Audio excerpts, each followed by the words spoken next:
Following the lines that Carrie has pulled out of talking about our personas and how we engage with them on their journeys, there are some additional things to keep in mind that we are working to cultivate positive and authentic emotional experiences for those people, both online and in person. And when we have a sense of who they are that we are trying to reach, that makes it easier to do. You read an article in UX magazine by Amanda O'Grady about creating magical and meaningful experiences for users online. And a lot of that applies to the congregation too. Actually, worship that is really good is meaningful and memorable and even magical. We have these kinds of wonderful moments, and those are what keep us involved in congregational life and keep us going back to the congregation. So how do we reflect that in our outreach? How do we get out there in our full personality, meeting people in their full personality and their hopes and their yearnings and their dreams, and create something that is going to be meaningful and memorable and even magical for them? Amanda O'Grady talked about 3 ways of doing that: to own the moments that matter, to embrace those moments that are hard, and to create new moments of rapport. So what are some of each of those? Let's think together about owning the moments that matter. So one of those moments is that moment you do that Google search for a liberal religion or for a gay-friendly church. The first impression in the first few seconds of looking at the homepage, a key moment that matters. That time we're trying to find the address so that we could actually go. That's a moment that matters. And then we get there and we're trying to figure out what door to go in. A moment that matters. And embrace those moments that are hard. What are some of those moments that are hard? Deciding, if you're coming with kids, deciding whether or not those kids are going to stay with you during the service or go off into a religious education class where they might not know anyone and they're not sure if they're going to feel comfortable. So embracing that moment, recognizing it in advance and doing something to address it. Figuring out if the congregation is as multicultural as it claims. That can be very huge, especially for people who come from backgrounds and identities that might not be represented by the majority of the congregation. So embrace that moment, address it, move toward it.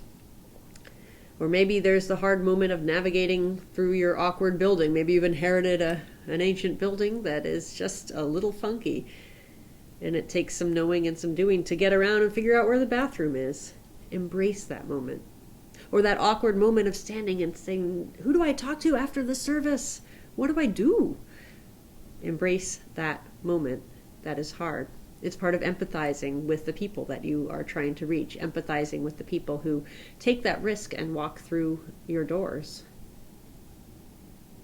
And there's also creating new moments of rapport. Now, we think about this in person a lot. We have greeters, we have staff and ministers always eager to say hello and develop rapport with people in the congregation, and always just some friendly folks who just do this because that's who they are.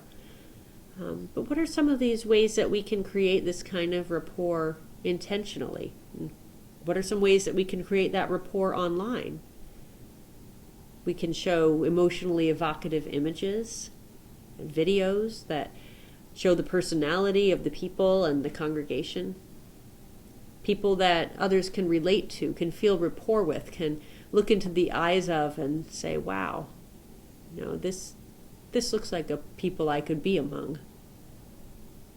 We can create interfaces that are intuitive and easy to use. It's amazing how much rapport you can develop with a congregation or not develop with the congregation based on your experience of using the website or trying to navigate around and find the information that you need. So working to develop rapport by making that information easy and intuitive to find helps a great deal.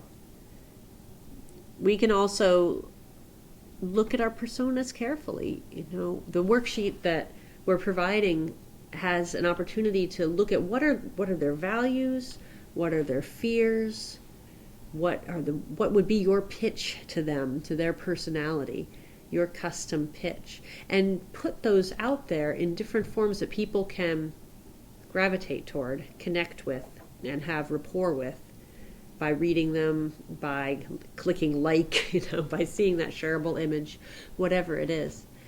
There are many ways that we can intentionally cultivate this relationship. Experience is important, and I would say that experience may even be more important than belief. Elizabeth Drescher, who has been researching the nuns, the NONES, I think I mentioned her last session, but she talks about how people actually tend to gather because they want a similar kind of experience, not necessarily because they have similar beliefs. And we in UU land, we tend to assume that people of other faiths gather because they have similar beliefs, and we gather because we have similar values and different beliefs. But on a fundamental and emotional level, people seek out religious community to have an experience, a certain kind of experience that will evoke emotions in them that are positive and that bind them to one another and bind them to the sacred. And that is what we want to be more intentional about creating. And it's interesting to think about the role of emotion.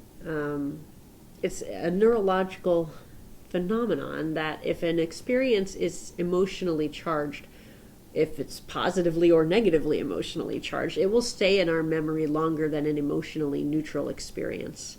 Can you relate to that? I bet you can.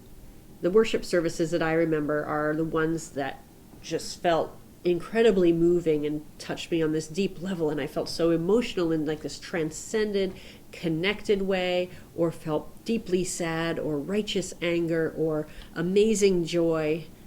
Those are the ones that I also remember the ones where I was terribly anxious because everything was going wrong.